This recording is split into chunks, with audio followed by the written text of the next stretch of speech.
Kelthar Voss had spent 40 cycles studying warfare across the galaxy, and he believed he had seen everything worth seeing. He had witnessed the Morvathi legions crush entire civilizations, watched the Telexian fleet burn worlds from orbit, and documented the silent assassinations of the Cerelian Shadow Corps.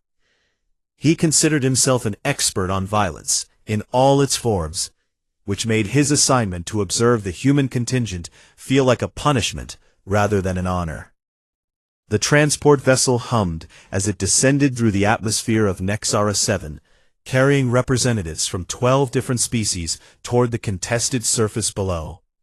The Allied coalition had gathered its forces to challenge the Dravok Empire, and Kelthar had been chosen to record the campaign for Valorian military archives. It should have been a simple task, a matter of taking notes and staying out of danger. But everything changed when the humans boarded at the orbital station. He noticed the shift immediately. The Cerelian ambassador, a creature of flowing silver skin and hollow eyes, leaned close to Kelthar and spoke in a whisper that carried the weight of genuine fear. The ambassador warned him about the humans, told him never to stand behind them in combat because they would advance without warning, never to stand in front of them because they would shoot through anything to reach their target, and never to assume they had reached their limit, because humans did not have limits in the way other species understood the concept. Kelthar listened politely and dismissed the warning as superstition. He had heard stories about humans, of course, wild tales that spread through the galaxy like a disease. They said humans could survive wounds that would kill any other species, that they fought with a madness that bordered on insanity, that they had conquered their own world through endless wars against each other before turning their eyes to the stars. But Kelthar believed in evidence, not mythology, and the humans standing before him looked entirely unremarkable. Their commanding officer was a woman named Colonel Laura Beckett, and she stood barely taller than Kelthar's shoulder. Her hair was cut short and practical, her uniform was worn but clean, and her eyes held a calm steadiness that suggested competence but nothing extraordinary. Her second-in-command, Major Daniel Torres, smiled too easily and laughed at jokes that Kelthar could not understand. The soldiers under their command played cards in the corner of the transport bay, while strange rhythmic music played from a small device. They did not look like warriors preparing for battle. They looked like travelers on a vacation. Kelthar made notes in his datapad, already composing his report about the overblown mythology surrounding this young species. He wrote that humans appeared to be average soldiers with average equipment and average discipline. He noted their casual demeanor and their apparent lack of concern about the coming conflict. He concluded that the galaxy's fear of humanity was based on exaggeration and misunderstanding rather than fact. The transport landed in the Ashvale Basin as the sun began to set over the volcanic horizon. Toxic fog rolled across the scarred landscape, and the air smelled of sulfur and ash. Kelthar stepped onto the rocky ground and felt the heat radiating through his boots. This was a brutal world, a place where life struggled to survive, and the Coalition had chosen it as the site of their confrontation with the Dravok Empire. Intelligence reports suggested that a Dravok garrison of 3,000 soldiers defended the region. The Coalition had deployed 8,000 troops from 6 different species, including 200 humans. The numbers favored the Coalition, but Kelthar knew that numbers meant little against the Dravok. They were massive creatures, covered in natural armor, armed with plasma weapons that could melt through steel. They had never lost a ground war in recorded history. The human contingent established their forward operating base on the eastern flank of the Coalition line. Kelthar positioned himself on a ridge overlooking their camp, determined to document their preparations with scientific objectivity. He watched them dig trenches with mechanical efficiency, erect barriers from prefabricated materials, and check their weapons with calm precision. A young sergeant named Kevin Park organized supply lines while shouting orders that his soldiers followed without question. A medic named Nicole Garza ran diagnostics on her equipment while humming a tune that Kelthar did not recognize. As night fell over the basin, Kelthar observed the humans gathering around small fires. They shared food and told stories that made each other laugh. Colonel Beckett moved among them, speaking to each soldier individually, learning their names and asking about their families. Major Torres sat with the younger soldiers and taught them card games that involved much shouting and friendly accusations of cheating. It was not the behavior Kelthar expected from warriors about to face one of the most dangerous enemies in the galaxy. He recorded his observations with growing confidence in his initial assessment. These humans were friendly, social creatures who valued connection and community. They were not the terrifying monsters that the Cerellian ambassador had described. They were simply people, no different from any other species, perhaps even softer and more vulnerable than most. Their reputation was clearly the result of propaganda and fear rather than genuine capability. A young private approached Kelthar as he sat on the ridge. The human introduced himself as Marcus Webb and offered Kelthar a container of something he called coffee. It was a bitter liquid that humans apparently consumed in large quantities, and Webb explained that it helped them stay alert during long watches. Kelthar accepted the offering and found the taste unpleasant, but tolerable. Webb sat beside him and asked questions about Valorian culture with genuine curiosity. They talked for nearly an hour, while the camp settled into sleep. Webb told Kelthar about his home, a place called Montana, where the mountains touched the sky and the rivers ran clear and cold. He spoke about his sister, who was studying medicine, and his father, who had served in the human military before him. He laughed when Kelthar asked why humans chose to fight in wars so far from home, and he said that some things were worth fighting for, even if they were difficult to explain. When Webb finally left to take his watch position, Kelthar sat alone on the ridge and stared at the human camp below. The fires had died down to glowing embers, and the soldiers slept in their trenches, with their weapons close at hand. They looked peaceful, almost innocent, nothing like the fearsome warriors of galactic legend. Kelthar closed his datapad and prepared to sleep. He was certain that tomorrow would prove his assessment correct. The humans would fight adequately, perhaps even bravely, but they would show themselves to be ordinary soldiers facing extraordinary circumstances. The mythology would crumble, and Kelthar would write a report that restored rationality to the galaxy's understanding of this young species. He had never been more wrong about anything in his entire life. The Dravok struck at dawn, when the first rays of sunlight pierced through the toxic fog and painted the volcanic landscape in shades of orange and red. Kelthar was awakened by the sound of explosions that shook the ground beneath him, and he scrambled to the edge of the ridge just in time to see the enemy forces emerge from the mist like demons rising from the depths of some ancient nightmare. They came in waves that seemed to have no end. Armored beasts carrying Dravok warriors charged across the basin on hover tanks that screamed through the air. Infantry units advanced in perfect formation, with plasma lances that fired bolts of superheated energy. Aerial drones filled the sky above them and rained fire down upon the coalition positions. It was an assault designed to overwhelm through sheer force and terror, and it was working. The coalition line buckled almost immediately under the pressure. Kelthar watched in horror as the Talaxian regiment on the western flank broke and fled, their soldiers scattering like insects before a flame.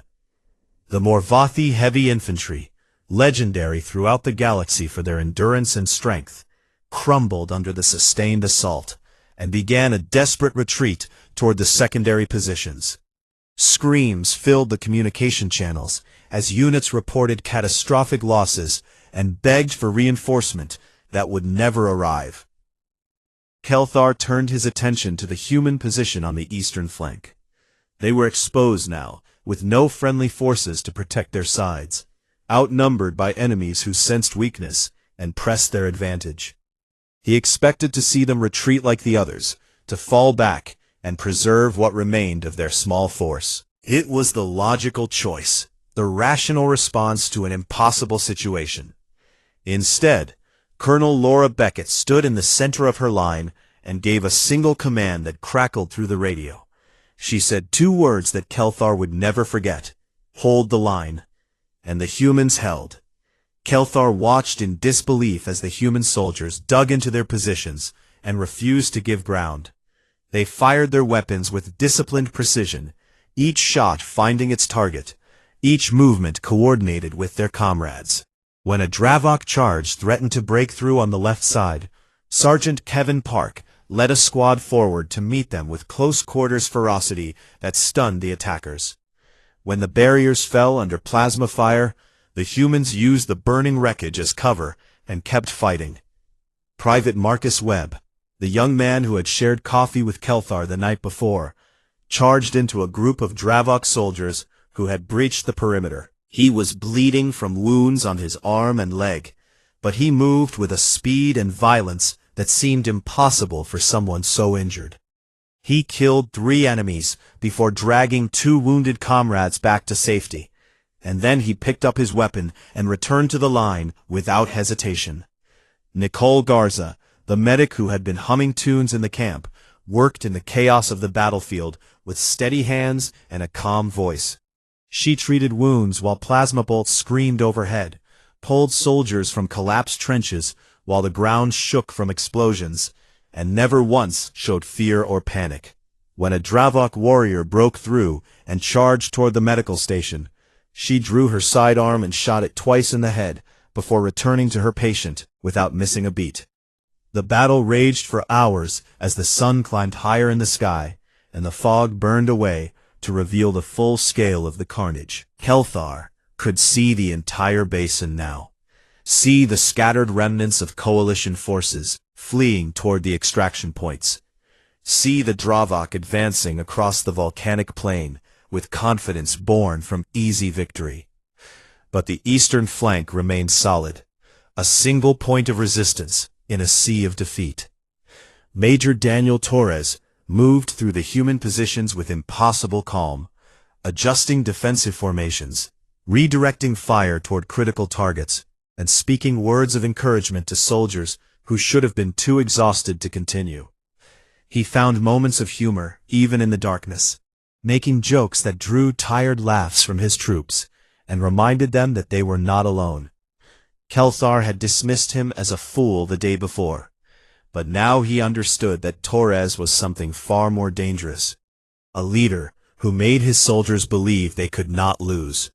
By midday, the Dravok had committed their reserves to breaking the human line. They threw everything they had at the 200 soldiers who refused to retreat, convinced that victory was only one more charge away.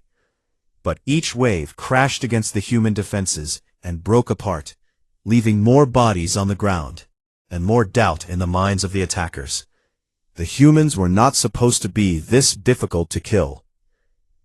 Kelthar recorded everything with trembling hands. He captured images of humans fighting through wounds that would have incapacitated any Valorian. Watched them carry fallen comrades from the field while still engaging the enemy. Saw them share ammunition and supplies with seamless coordination. They fought like a single organism, each part supporting the others, each soldier willing to sacrifice everything for the person beside them. As the sun began to set on the second day of fighting, the Dravok assault finally faltered and then stopped. The enemy forces pulled back to regroup, unable to understand why this tiny force of aliens had not broken like all the others. The silence that followed was broken only by the groans of the wounded and the crackling of fires burning across the basin. Colonel Beckett walked through her positions and counted the cost.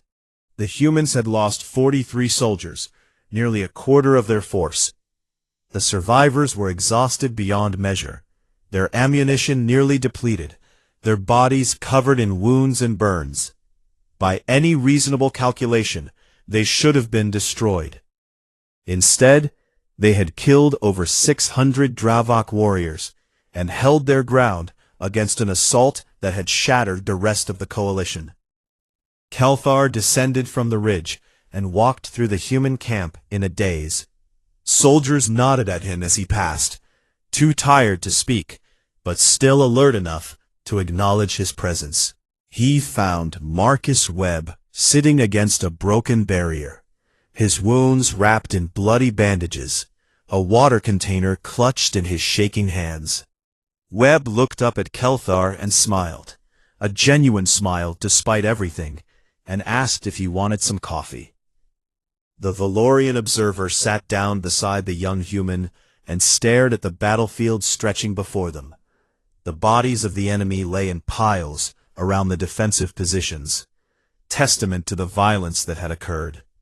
Kelthar tried to understand what he had witnessed, tried to fit it into his 40 cycles of experience and expertise, and found that he could not. He had seen species fight with greater numbers. He had seen species fight with superior technology. He had seen species fight with religious fervor and chemical enhancement and genetic modification. But he had never seen anything like what the humans had done today. They had faced certain defeat and simply refused to accept it. They had transformed an impossible situation into a victory through nothing but determination and will. Kelthar opened his datapad and deleted everything he had written the day before. He started a new file and wrote a single sentence at the top. I was wrong about the humans.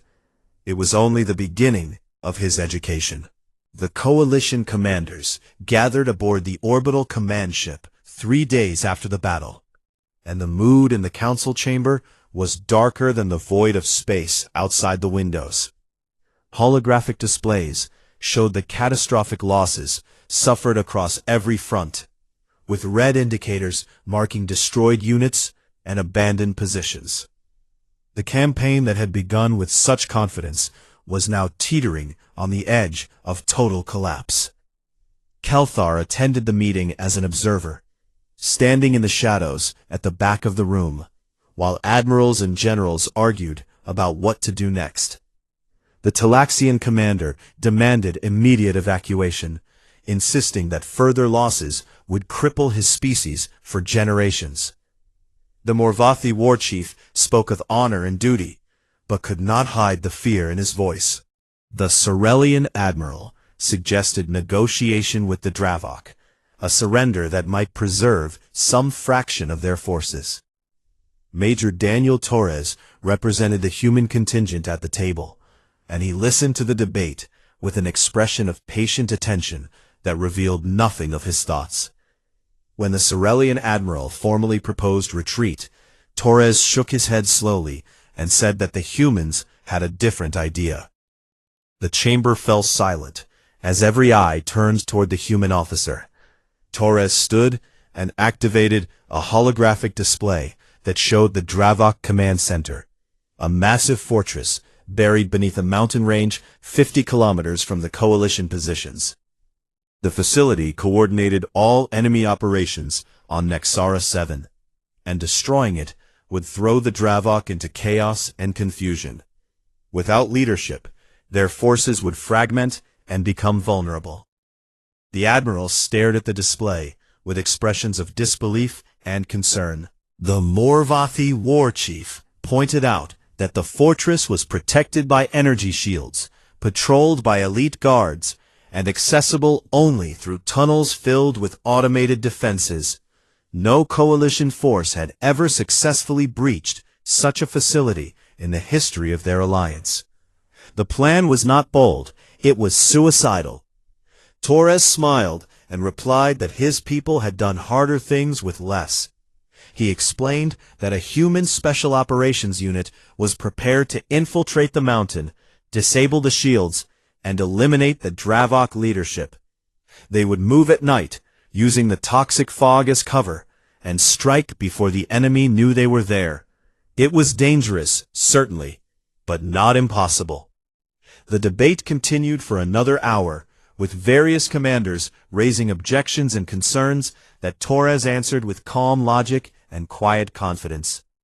Eventually, The council agreed to allow the human operation to proceed, if only because they had no better options. Kelthar watched Torres leave the chamber, and felt something he had not experienced in 40 cycles of observing warfare. Genuine curiosity about what would happen next. That night, Kelthar positioned himself on a ridge, overlooking the human forward operating base. He watched as 12 soldiers gathered near the perimeter, checking their equipment with silent efficiency. They wore black armor that seemed to absorb the dim light, and they carried weapons that Kelthar did not recognize. Their movements were precise and coordinated, the result of training so intense that it had become instinct. The team leader was a man named Captain Nathan Cruz, and he stood apart from the others for a moment, studying the distant mountain through enhanced optics. Cruz was older than most of his soldiers, with gray streaking his dark hair, and lines marking his face. He had the look of someone who had seen too much, and survived things that should have killed him. When he lowered the optics, and turned to face his team, his expression showed no doubt or hesitation. Cruz spoke to his soldiers in a voice too quiet for Kelthar to hear, and whatever he said made them nod with grim determination.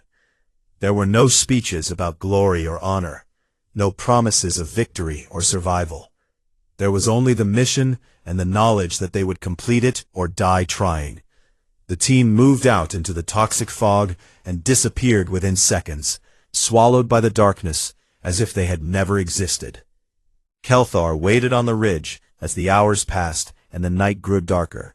He monitored coalition communication channels and heard nothing but routine reports and nervous chatter.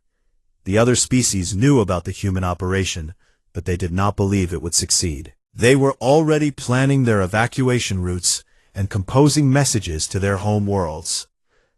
3 hours after the team departed, Kelthar saw a flash of light on the distant mountain. It was brief, almost invisible, but it was followed by another flash and then another. The lights began to multiply, spreading across the mountain like fire consuming dry wood. Explosions echoed across the basin, muffled by distance, but unmistakable in their violence. The coalition channels erupted with confused reports as sensors detected massive energy discharges from the Dravok fortress. The enemy communication network, which had been broadcasting constant orders and updates, suddenly went silent. Secondary explosions lit the horizon as fuel stores and ammunition depots ignited beneath the mountain. The entire enemy command structure was collapsing in real time. Kelthar watched the destruction with a mixture of awe and horror. He had seen planetary bombardments that caused less damage than whatever the 12 humans were doing inside that fortress. The mountain itself seemed to be dying, its peaks crumbling as underground chambers collapsed and fires spread through the tunnel network. Smoke and ash rose into the sky and blotted out the stars.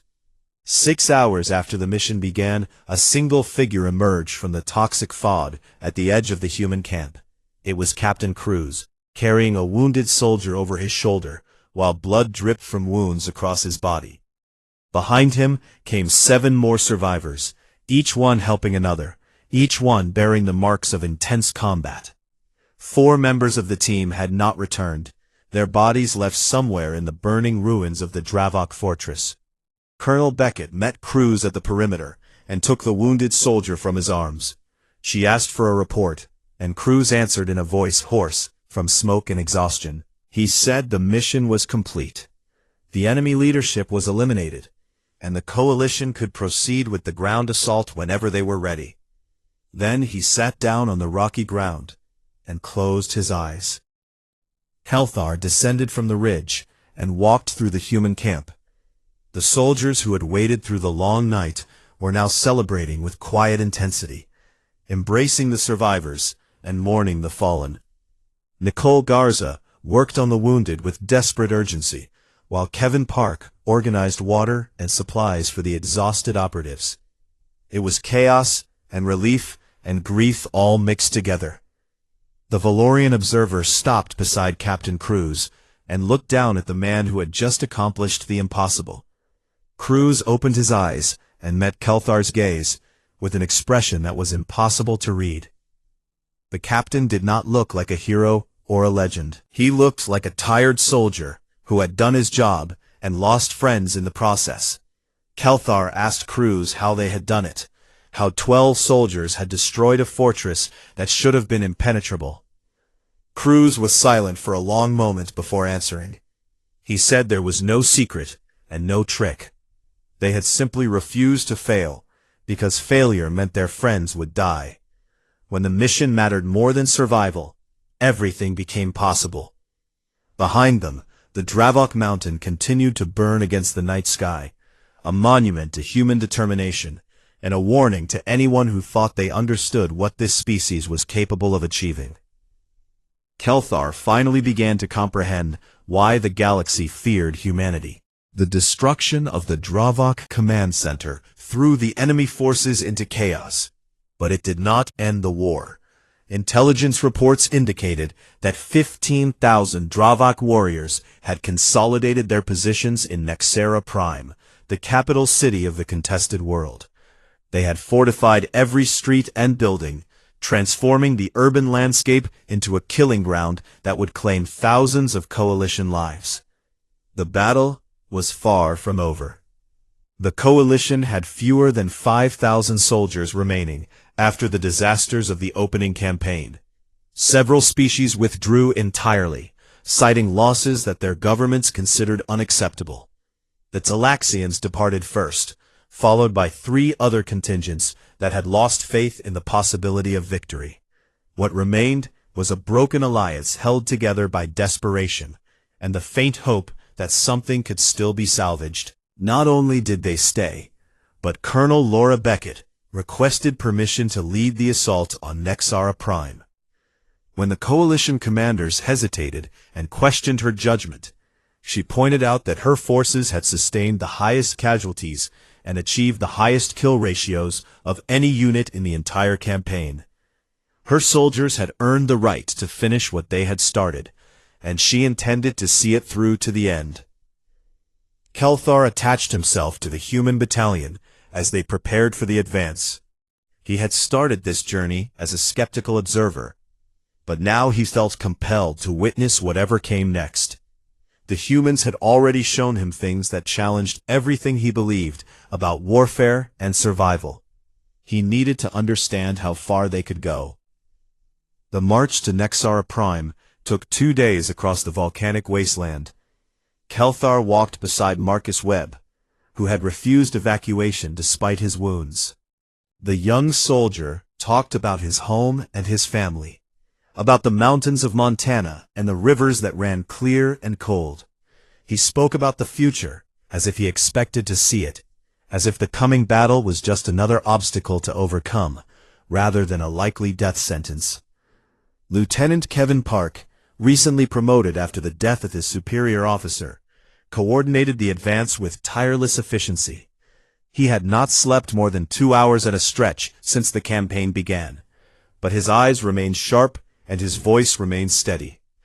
When younger soldiers expressed fear about the coming assault, Park told them stories about previous battles where the odds had seemed impossible, but victory had been achieved through courage and determination. Nicole Garza walked at the rear of the column, checking on wounded soldiers and distributing medical supplies. She had lost 3 members of her team during the first battle, but she showed no signs of grief or hesitation. When Kelthar asked her how she continued to function under such pressure, she said that stopping was not an option because people needed her. The mission came first, and everything else would be dealt with later. The coalition forces reached the outskirts of Nexera Prime on the evening of the 2nd day. The city rose before them like a fortress of steel and stone, its towers reaching toward the darkening sky. Dravok banners hung from every building, and the sounds of enemy activity echoed through the empty streets. It was a place designed for death, and the humans studied it with cold calculation. The assault began at dawn on the 3rd day of the march. Colonel Beckett led the advance personally, moving with her soldiers through the shattered streets, while plasma fire screamed overhead. The Dravok had prepared well, positioning snipers on rooftops and heavy weapons at intersections. Every meter of ground cost blood, and the humans paid the price without complaint. Kelthar stayed close to the command element and recorded everything he witnessed. He saw soldiers fight through buildings filled with enemy troops, clearing rooms with grenades and close-quarters violence. He watched Kevin Park coordinate strikes with terrifying precision, calling in support at exactly the right moments to break enemy defensive lines. He observed Marcus Webb lead charge after charge into fortified positions, his wounded body somehow finding the strength to continue. The battle raged for 3 days and nights, without pause. The humans did not rest, because resting meant losing momentum. They did not retreat, because retreating meant abandoning ground that had been purchased with lives. They fought through exhaustion and pain and despair, each soldier drawing strength from the comrades beside them.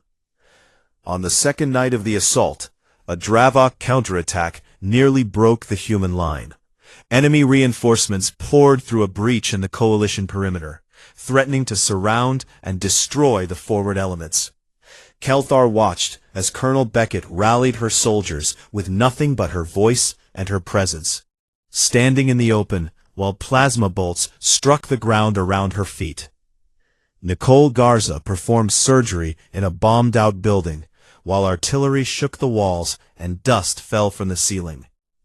She saved 7 soldiers that night, working by the light of chemical glow sticks, while her assistants held back the darkness.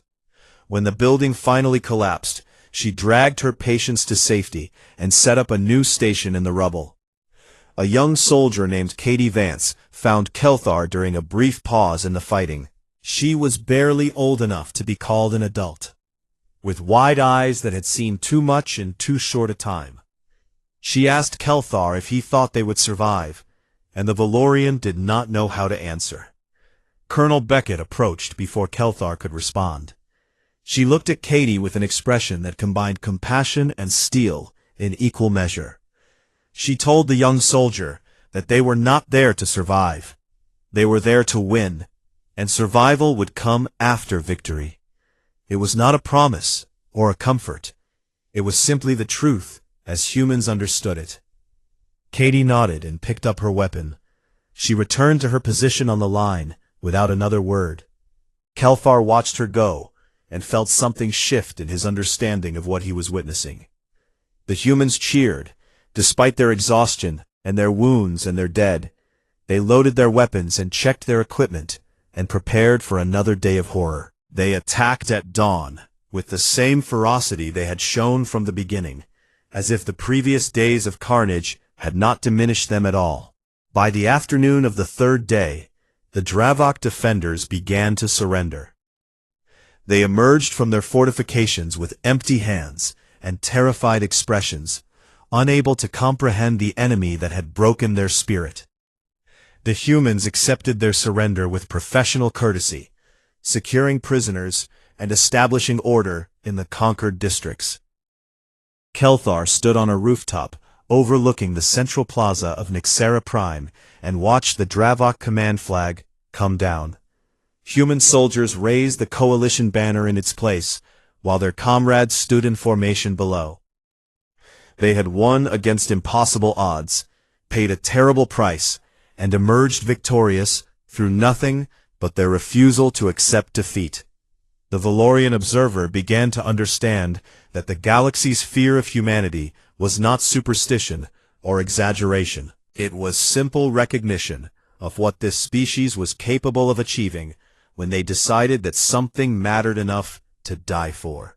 Kelthar Voss stood in the ruins of Nexara Prime and watched the human soldiers rest. 3 days had passed since the Dravok surrender, and the city had transformed from a battlefield into something resembling a temporary home. Smoke still rose from destroyed buildings, and the streets remained littered with debris, but the sounds of combat had been replaced by quieter noises of recovery and reflection. The humans had gathered in the central plaza, where their flag now flew above the conquered capital. They were exhausted and wounded and grieving, their bodies bearing the marks of everything they had endured. Of the original 200 soldiers who had landed on Nexara 7, only 113 remained alive. Nearly half had fallen during the campaign, and many of the survivors would carry scars for the rest of their lives. Yet despite everything, they were laughing. Kelthar could hear the sound echoing across the plaza, a strange and unexpected noise in a place that had witnessed so much death. Some soldiers were crying, while others held them close. Some were sitting in silence, while their comrades brought them food and water. The emotions flowed freely, without shame or restraint, mixing together in ways that Kelthar found difficult to understand. A young private named Katie Vance sat on a pile of rubble and played a small stringed instrument, while other soldiers gathered around her. She was singing a song that Kelthar did not recognize, something slow and sad that seemed to honor those who had fallen. The humans joined her voice one by one, adding their own words to the melody until the plaza filled with music that carried both grief and triumph. Marcus Webb found Kelthar standing at the edge of the gathering and offered him a cup of the bitter coffee that humans seemed to require for survival. The young soldier looked different now, older somehow, with shadows in his eyes that had not been there at the start of the campaign. He told Kelthar that he was glad the Valorian had stayed to see everything through to the end. Kelthar accepted the coffee and asked Webb how the humans could celebrate after losing so many friends. It seemed wrong to him, disrespectful somehow, to find joy in a moment surrounded by so much death. Webb smiled sadly and explained that the celebration was not despite the losses, but because of them. The fallen soldiers had given their lives so that their comrades could stand in this plaza and feel the warmth of victory. Honoring that sacrifice meant choosing to live fully rather than surrendering to despair. Lieutenant Kevin Park approached and sat down beside them. He had not slept in 5 days, and his exhaustion was visible in every movement. But his voice remained steady as he spoke about the soldiers who had served under his command. He named each one who had fallen, remembered something unique about every individual, and promised that their stories would be told when the survivors returned home. Memory was how humans honored their dead, and Park intended to carry those memories for as long as he lived. Nicole Garza joined the group a few minutes later. The medic had finally stopped working now that the immediate crisis had passed. She sat down heavily and stared at her hands, which were still stained with blood that would not wash away completely. She told Kelthar that she had saved 47 soldiers during the campaign, but lost 12 others who had died despite everything she tried. The weight of those losses pressed on her heart, but she would not let it crush her, because tomorrow there would be more people who needed her help. Kelthar listened to these humans share their experiences and began to understand something fundamental about their nature. They did not fight despite their emotions. They fought because of them. Their love for each other, their grief for the fallen, their hope for the future. All of these feelings fueled their determination and gave them strength when logic suggested surrender.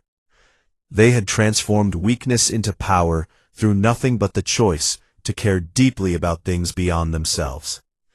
Colonel Laura Beckett sat alone on a pile of rubble at the far end of the plaza, staring at the horizon where the sun was beginning to set. Kelthar excused himself from the others and walked toward her, driven by the need to understand the woman who had led these soldiers through impossible circumstances. She acknowledged his approach with a nod, but did not speak. Kelthar sat down beside her and remained silent for a long moment. The city stretched before them, battered but conquered, testament to everything the humans had achieved. Finally, he asked the question that had burned in his mind since the first day of the campaign. How did they do it? And why did they keep fighting when every rational calculation suggested that defeat was certain? Beckett considered the question before answering. She spoke slowly, choosing her words with care, explaining something that seemed obvious to her but clearly confused the Valorian observer. She said that humans were not stronger or faster or smarter than other species. They were not better equipped or more numerous or inherently superior in any measurable way. What made them different was something internal, something that defied easy description. When humans decided that something mattered, they committed completely. They did not retreat from fear or pain or death, because those things became irrelevant in the face of purpose. Every loss made them fight harder, because surrendering would mean their sacrifices had been for nothing.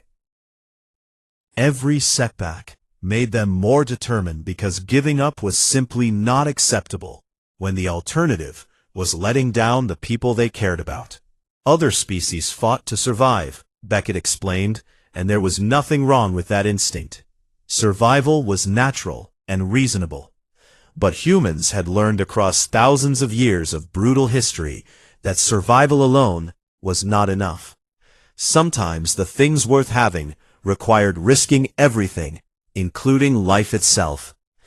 They had built their civilization around that understanding, creating cultures and traditions and beliefs that honored sacrifice and celebrated those who refused to surrender. Kelthar processed her words and felt his understanding of the galaxy shift beneath him. He had spent 40 cycles believing that warfare was about resources and tactics and technology. He had documented campaigns across 100 worlds and thought he understood the nature of conflict. But the humans had shown him something he had never considered: that the most powerful force in any battle was the choice to keep fighting when stopping would be easier. Beckett stood and brushed the dust from her uniform. She told Kelthar that she needed to return to her soldiers, that there was still work to be done, and wounded to care for and dead to honor. She paused before leaving and offered one final thought. The galaxy feared humans, not because they were monsters or demons, but because they were simply beings who had decided long ago that some things were worth more than survival.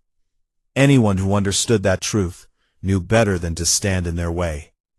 Kelthar watched her walk back toward the gathering in the plaza, watched her soldiers rise to greet her with tired smiles and quiet respect. He closed his datapad and sat alone as the sun disappeared below the horizon and darkness fell over the conquered city. He had seen humans seize the battlefield against impossible odds. He had watched them transform defeat into victory through nothing but will and determination. He had learned why the galaxy whispered their name with a mixture of awe and terror. The Valorian observer finally understood their dreaded reputation, and he hoped with every fiber of his being that he would never have to face them as an enemy.